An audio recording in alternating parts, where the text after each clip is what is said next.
given the environment we're in, and knowing how sensitive all these issues are, to make these assertions, is that what you truly believe, given the statements that were made here? Well, I mean, from the mayor's office perspective, and I would actually want to defer to the CAO. Given that we're looking at 3 more months left in this fiscal year, if we were to open up an additional $73 million hole in a budget this fiscal year, we're hard-pressed to figure out how we would actually close that without having some serious cash flow issues.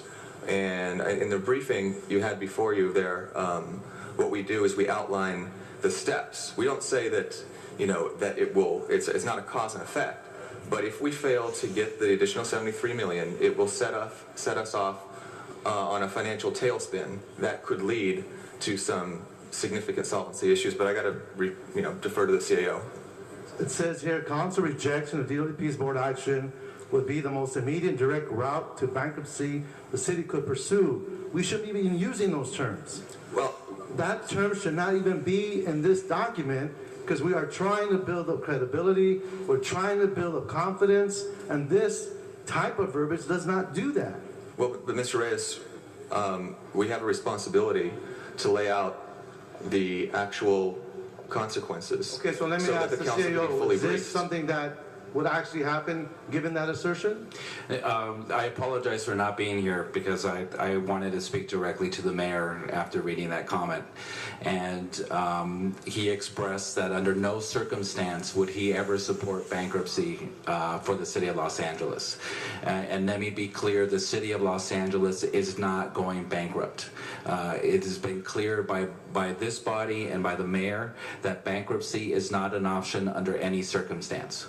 And he asked me to relay those comments.